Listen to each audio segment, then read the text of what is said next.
If you've been on the fence about an at-home DTF printer, whether it's for business use or personal crafting, then this video might be for you. Hi friends, I'm Brittany, the mom and maker behind Ginger Patch Designs, and today I'm super excited to dive into my first DTF printer. Now, full disclaimer, I have never used a printer like this, so I want to give you a full, completely honest glance at unboxing it, learning how to set it up, and learning how to use this machine. This is an introductory video to the InkSonic at-home DTF printer, and it will cover shipping integrity, all of the products and materials that are included in the shipment, the materials that you might need that are not included in the shipment, initial setup, and finally printing. And of course, if you want to skip ahead to certain parts that you need in the video, I will leave those timestamps down below. We're gonna be in my garage for just a few minutes for the unboxing because as you can see, the printer and oven was literally sent in a huge trunk and it's way too big to get it all the way in the house and in my room. This trunk is very, very heavy, but it does have handles built into the side of the trunk so that two people could move it. So when you order the InkSonic DTF printer, it actually comes in two separate shipments. The oven and the printer come in the giant trunk, and then all of the inks and the oven powder come in a second bag. They came one day apart, so they arrive relatively close together. So we've got two bags of oven powder, and then we have all of our inks in the separate box. You do need some kind of wire cutter because all of these latches are wired shut on the bottom, and so that you have to be able to cut the wire and then kind of pull them out on the side.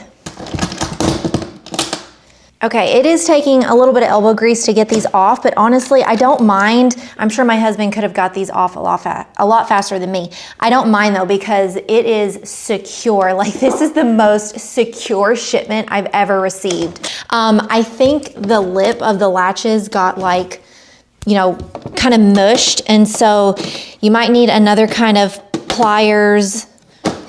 These are vice grips. Okay, so we've got some sample t-shirts, our user manual, I'm gonna put that right there. And then it looks like this is for the ink and the electrical stuff. This looks like more ink supplies, some kind of digital multimeter. Oh, this is like a mini heat press, it looks like. Our roll of DTF. This was very well packaged with, between the trunk and all the styrofoam, top marks for packaging. So this is our oven, it looks like.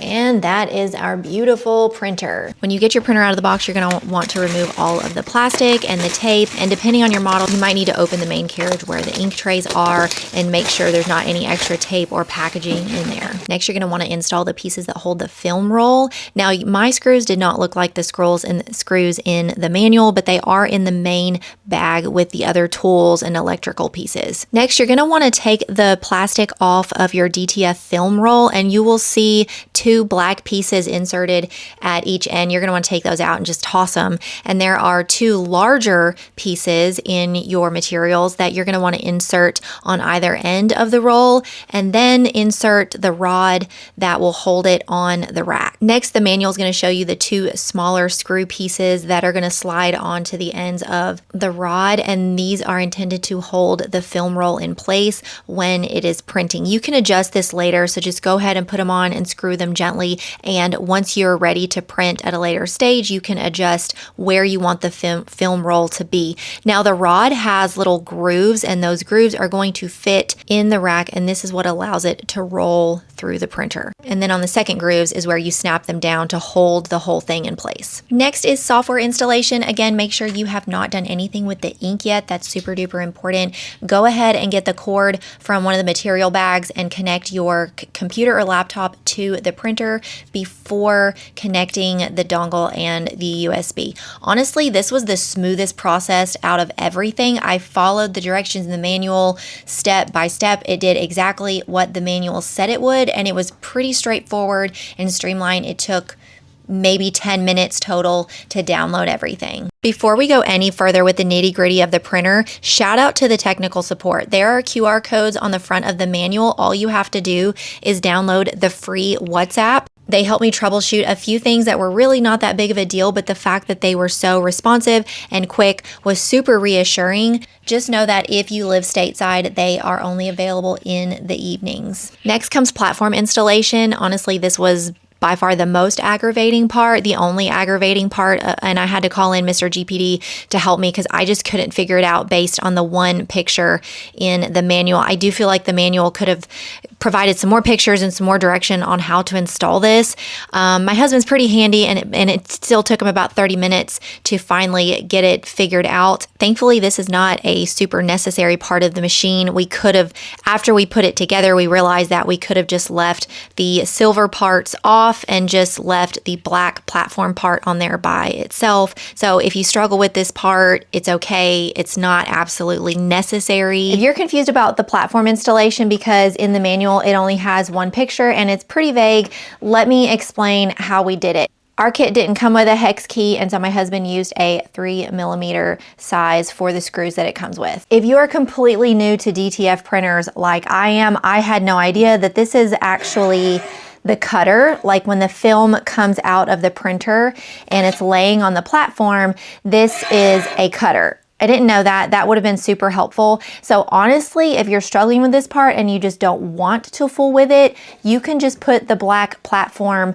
in the hooks in there and forego the bar and the silver parts if you want to. If I had known that, I probably would have left it off, but I really wanted to figure this out to show you. So this should slide across very easily. If it's getting stuck, that means two things. It's either not in the groove like it's supposed to be, or the things on the side are too tight. My husband had to kind of trial and error the tightness and the height of these plate things on the side so that this could glide easily across. And if you notice, it still doesn't go quite all the way across the way that it should. It should be able to go all the way to the edge. We could not get that to work, but it's, as long as it's out of the way of the printing space, that's all that matters. If you scroll through the manual and you see various pictures throughout where the platform is set up, you'll notice that these plates are set up like this, where the little indents that look like this are facing outwards. That is correct. It seems like it's not going to fit, but it does. So the easier way to do this is we took the platform out of the way, and my husband put the bars and the plates together first. So first, you're going to want to put these two bars through the holes, and you want to make sure this bolt thingy is facing outwards, and then it looks like rollers on the bottom of this piece, but it's actually a cutter. The rollers are on this side and the cutter is on this side, and you want to make sure that the cutter lines up with the plate when you go to attach this whole piece to the platform. So once you have this on the two bars, there are little grooves in here where the two bars fit in there. So we attached those in the grooves first, and then I held this in place while my husband screwed these pieces in. And then it was kind of a struggle to get the platform with this attached into the printer, into the grooves that are in the printer. It honestly took some manhandling, but he was able to get it to fit the way it is supposed to. Once you've got your software installed, it's time to do the ink. So go ahead and turn on the primary power source on the back of your printer, and then hold the front-facing power source down for 3 seconds to turn it on. You will hear, or if you want to open the flap, you'll see the ink cartridges going back and forth several times. This is very normal. The printer's just getting ready. The ink supply comes with a complete set for initial startup and then another complete set for a backup. So that's 4 bottles of white, 2 black, 2 blue, 2 pink, 2 yellow, some nozzle cleaning solution, and 2 bags of oven powder. Go ahead and grab some paper towels, because as careful as you think you're going to be like I was, I still spilled a lot of ink that I didn't want to get on my table. This was honestly the easiest part. I was really kind of stressed about messing up the ink part, but this was the easiest part of the whole process. Just make sure you shake each bottle before you pour it into its corresponding container, and each container will take a whole bottle of ink.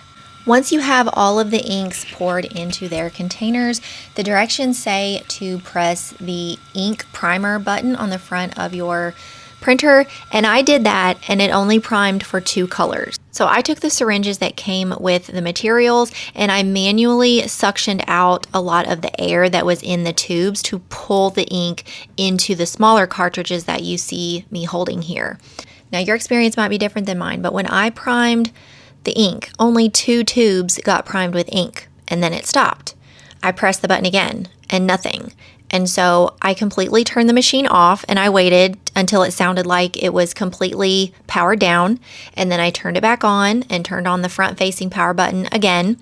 And I hit the button and 1 ink color would come up and then I would suction the air out. I repeated this 3 more times until I was able to get all of the ink into the cartridges. Again, if something's not working properly and you can't troubleshoot it or you're worried that you're going to mess it up, just reach out to tech support and they'll walk you through it. Also, the little ink cartridges that you see me pulling out, you can do this very carefully. You might have to gently move some of the other color tubes to get the cartridge that you need. You pinch the top of the cartridge and pull it out, and then it snaps back into place. Next up is software parameters and finally uploading an image that we are going to test print. Honestly, this part of the process was super smooth. I did exactly what the manual said, step by step. The parameters for me were already set the way they're supposed to be when I downloaded the software, so I didn't have to change anything. But if you do, the manual does a really good job on this part of walking you through it. Uploading an image was super easy, and then guiding you to the print page.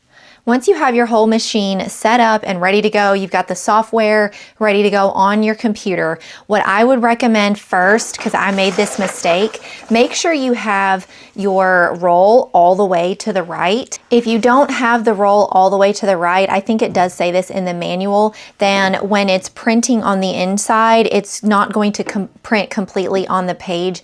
And then that means you want your slider cutter right here, if your machine comes with that, to be all the way to the left if it's not in use. So if it's not all the way to the right, you can just unscrew these and shift it over and screw back in. And then after you turn the main power source on in the back, starts getting loud, go ahead and feed your paper through and use your buttons on the front to manually go ahead and feed it through. And then you'll see it come out the front here. And then go ahead and hold down the front power button down for 3 seconds to turn that on. You need to give it at least 20 or 30 seconds to fully power up, and then you'll see the cartridge casing move back and forth a few times. It's just warming up and getting ready to go. Honestly, using the software and the process from uploading the image to print has been really straightforward for me. Again, I'm still new to the program as well, but if you go right up here and click image, you can click any PNG image that you have ready. I just have one waiting right here. Then you can adjust it however you need to. Again, the manual was pretty straightforward with this and very easy to follow. And then you click the rip button right here if you want to adjust any of the settings. If you click driver settings, it will bring up all of the color options.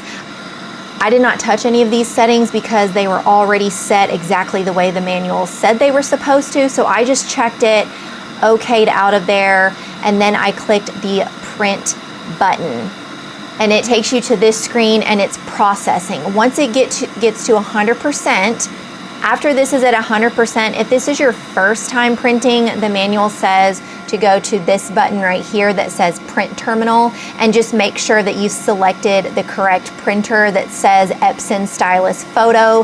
If it's not, go ahead and select it, click OK, and then I just right click right here and you click print again. When you first click print, it's gonna sound like it's not doing anything, but it's just the machine is reading the image, and then if you open the carriage, it is starting to work. So just make sure where the film comes out is completely free. Like, don't be putting your laptop up here. Make sure it's off to the side so it has free range of motion for printing. So this screen where it's processing and then you click print, this is essentially the print page. So whenever you're done sending it to the printer, it says transmission finished. Then you can just click these right arrows up here to go back to your main design page. So the manual says that prints take 5 to 7 minutes, and I did time this one just out of curiosity, and we are sitting right at 6 minutes and let's just say 24 seconds. So that's not bad. Now, even though my print is finished, it's not completely out all the way so that I can cut it off. So we're just gonna use our the button all the way on the left, that rolls the film out until it's out far enough to where I can cut it. Now be very careful when you're getting this out of the printer because this is very wet and you don't want to accidentally flip it over and smudge everything. But I will show you what the print looks like. I feel like the color quality is really, really good. It's exactly like the PNG image that I wanted. Sorry about just popping in here like this. I'm editing the video and realized I forgot to say when I first did my very first test print, the first two, the color was off. The settings were exactly like the manual said. I reached out to tech support. It wasn't printing one particular color at all, but it's almost like the printer just needed to get going. The ink just really needed to get flowing because by the time I reached out to tech support and they got back to me, of course, then it was printing the way that it was supposed to. So just keep that in mind. Your first few prints, the color might be very off or wrong, but if it continues printing wrong, then reach out to tech support. Now that we've gotten through a lot of the technical stuff, I want to reiterate some of the materials that you need that are not included in the shipment, and then my initial feedback of some pros and cons that I learned throughout this process.